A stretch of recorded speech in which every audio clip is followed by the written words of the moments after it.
Olá, tudo bom com você? Eu sou o psicólogo Leonardo Teixeira e hoje eu vou fazer uma análise psicológica do filme Cisne Negro. Isso mesmo. Então, se você aí que está me assistindo quiser saber toda a parte psicológica, toda a mensagem psicológica que tem por trás desse filme, faz o seguinte, assista esse vídeo até o final que eu vou contar tudo para você. E eu já vou adiantando para vocês também que nesse vídeo aqui contém spoiler. Então, se você ainda não assistiu o filme, vai lá, assista o filme, depois vem aqui, volta e assista o vídeo. E se por acaso você é novo, se por acaso você caiu de paraquedas aqui no canal, já vem aqui, se inscreve no canal e ativa o sininho para não perder os próximos vídeos e é óbvio, vem ser membro do canal.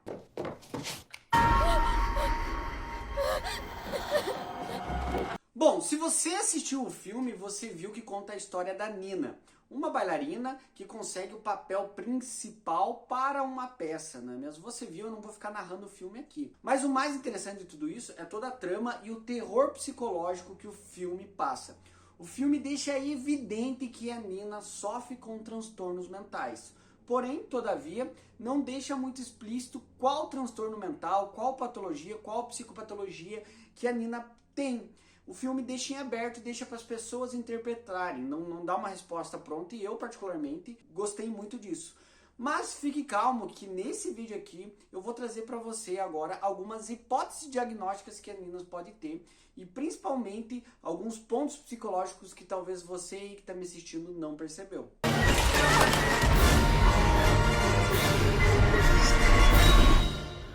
É visível que o filme faz um mergulho psicanalítico muito grande já na representatividade da peça que a Nina ia apresentar. Você percebeu que a Nina ela teria que fazer o papel do cisne branco e do cisne negro. Em todo o filme, o próprio chefe dela fala que ela tem muita facilidade para fazer o cisne branco, porém ela não se encaixa no papel para fazer o cisne negro. E o que isso representa? Para mim, isso é uma representatividade muito grande do superego, né, com o id, do consciente com o inconsciente. Por quê? O cisne branco é tudo que a Nina estava acostumada a fazer, vivendo padrão, vivendo certinho, aquela coisa certa, correta, de esforço, ela é muito esforçada, muito dedicada. Representa o superego, aquilo que não pode ter falha, aquela da bailarina que não pode errar, que tem que ser totalmente racional, mas nem um pouco emocional. O cisne branco, na representatividade, é uma representatividade do superego muito grande. Não pode errar, não pode sair do roteiro, não pode nada disso. E ela estava acostumada com isso, muito pela criação da mãe dela, que eu vou falar mais pra frente nesse vídeo. Porém, já o cisne negro era aquela coisa instintiva, visceral, me representa para mim aquela manifestação do inconsciente. Tanto é que dá para ver que para ela se desenvolver e aprender a interpretar o cisne negro, ela vai aprendendo a ter um autoconhecimento na parte sexual dela, tanto é que ela começa a se masturbar no filme. Ou seja, mostra ali uma coisa mais impura, uma coisa mais carnal no cisne negro, uma coisa mais visceral, uma manifestação do inconsciente, uma manifestação do id. Já o cisne branco era aquela coisa toda certinho do superego. Você tinha percebido isso?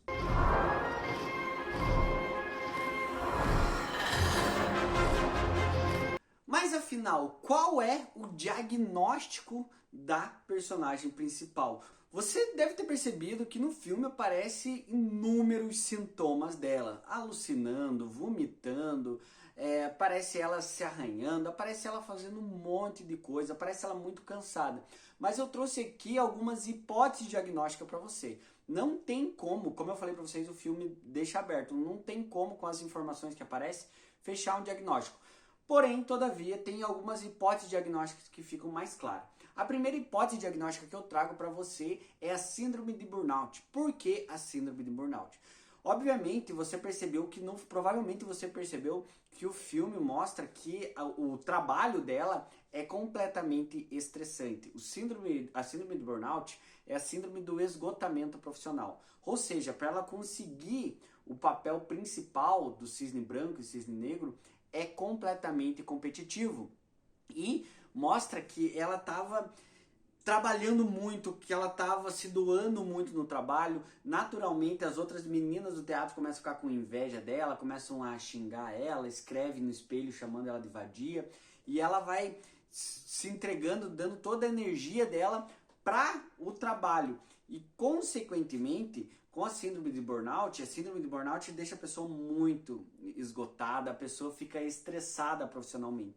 E além de tudo isso, ela estava sofrendo assédio sexual do chefe dela. Dá pra ver que ela estava meio que se apaixonando ou não, e o chefe dela, até quando tá ensaiando com ela, começa a passar a mão no corpo dela. Então, ou seja, além dela sofrer um preconceito das colegas de trabalho dela, ela sofria assédio sexual do chefe dela, e ela estava se doando, se entregando demais em todo o trabalho dela, né? Isso é síndrome de burnout escarrado. Mostra ali que ela estava se acabando emocionalmente no trabalho. E o grande problema é que por a pessoa estar tão estressada emocionalmente na síndrome de burnout, ela desencadeia outras doenças. E por que ela se doava tanto? Por causa da grande competitividade. Todo mundo queria o cargo e o papel dela. Tanto é que depois ela começa a ficar paranoica com isso. Mas a competitividade pro papel dela era muito grande, e isso vai deixando ela muito aflita. Essa hipótese diagnóstica da síndrome de burnout se encaixa muito bem para ela.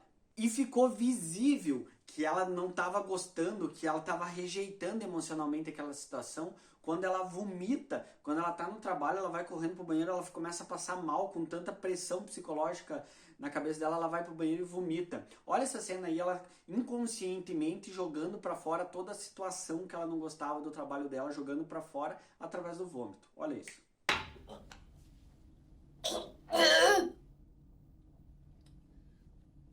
A segunda hipótese diagnóstica que eu trago para ela é a esquizofrenia paranoide. E por que a esquizofrenia paranoide? Bom, primeiro que em todo filme ela começa a ter alucinações e delírios. E alucinações e delírios que perturbam muito ela. Muitas alucinações relacionadas a sangue, ou relacionadas a se machucar com o dedo, que puxa uma pelinha do dedo e vai... Enfim, ela vai tendo inúmeras alucinações, e essas alucinações mostram ali um ego fragmentado, né? Nas estruturas psíquicas de id, ego e superego, como eu falei para vocês que ela estava descobrindo o id dela através do cisne negro. Se ela estava no superego, com o cisne branco, visitando o inconsciente dela através do cisne negro, no meio tinha o ego, e o ego dela estava completamente fragmentado, ou seja, ela era uma paciente psicótica, pelo que tudo indica.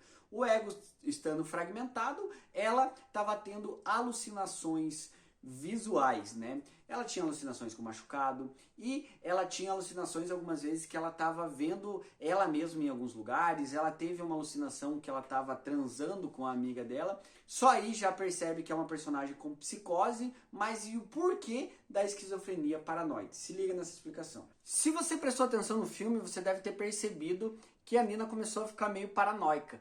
Ela achou que a amiga dela estava perseguindo ela em tudo. Primeiro que ela sentiu que a amiga dela estava na casa dela e teve impulsos sexuais com a amiga dela. Depois ela sentiu que ela estava sendo perseguida pela amiga dela, que a amiga dela estava querendo roubar o papel dela, o papel principal no teatro dos cisnes. Depois ela sentiu que a amiga dela foi pro camarim e tentou machucar ela, e ela sentiu que ela teve que matar a amiga dela. Ou seja, são sintomas de esquizofrenia paranoide. Ela teve a paranoia de que ela estava, além dela alucinar, as alucinações delas encaminharam para que ela se sentisse perseguida, que alguém estava perseguindo, que alguém estava querendo fazer mal para ela. É uma característica clássica da esquizofrenia paranoide. E essa perda, ela perdia a consciência, ela perdia a noção do que é real, o que não é real. Uma hora ela matava a amiga dela, outra hora ela não matava. Tanto é que no final do filme, alerta de spoiler, ela termina com o cisne branco na apresentação, ela termina com uma mancha de sangue, e as pessoas não entendem se aquilo é real ou se não é. Só na última cena do filme que a gente vê que realmente ela se cortou ali, teve uma automutilação muito grande, ou uma tentativa de suicídio. Ela se cortou para ela sentir dor e se tornar o cisne branco mais perfeito. E ela fala da perfeição. E isso sem falar da alucinação dela na apresentação final, onde ela alucina que ela tá virando o cisne negro e elas batem as asas, né? Então, todos esses sintomas, né, essa semiologia dela, tudo indica que ela tem esquizofrenia paranoide.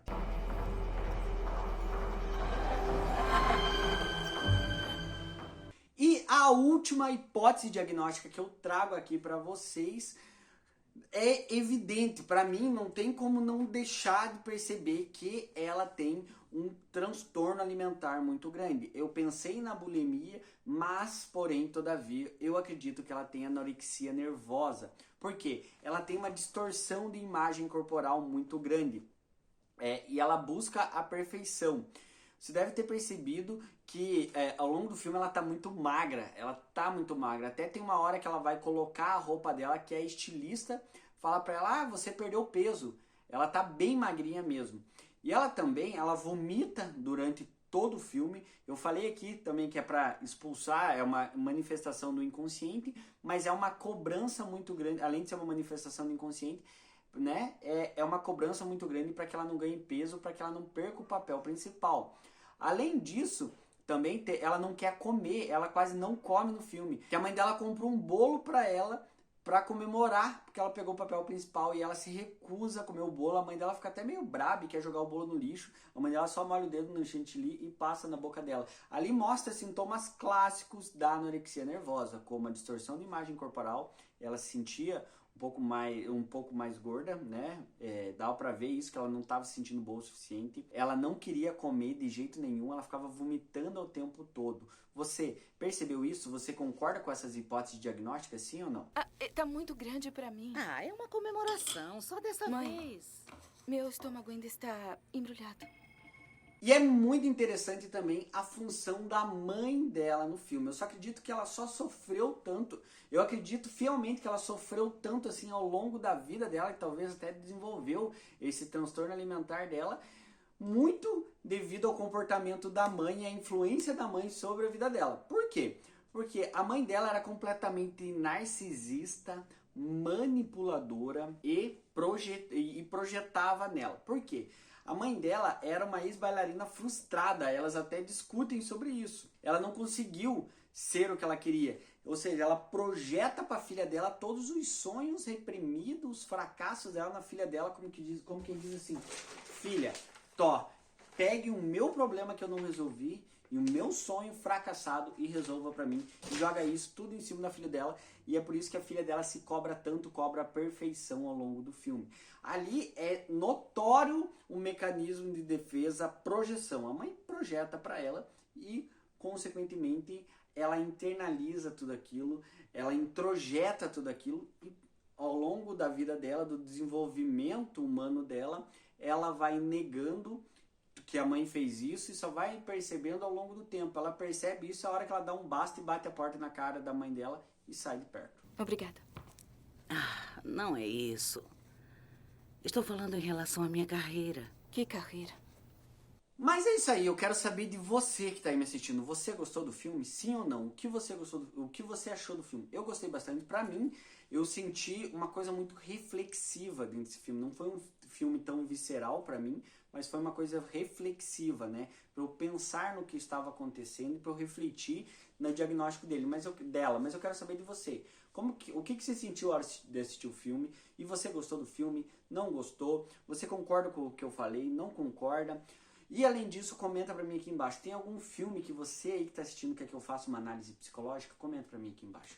Espero muito que você tenha gostado desse filme. Se você quiser me conhecer melhor e se você estiver precisando de acompanhamento psicológico, eu mesmo posso ser o seu psicólogo. Isso mesmo. Como isso pode acontecer? Vai lá no meu Instagram, Leonardo F. Teixeira. Me segue no Instagram que tem bastante conteúdo legal lá. E me manda um direct se você precisar conversar comigo, precisar de atendimento psicológico, que eu mesmo vou te responder. Só mandar um direct, eu posso fazer uma consulta online com você, independente de que lugar do mundo você esteja. Beleza? E não sai desse vídeo antes de se inscrever no canal e ativa o sininho. E é óbvio, vem ser membro do canal para receber conteúdos exclusivos. Um grande abraço, tamo junto, valeu. Como eu errei, né? Para não receber. Falei a verdade.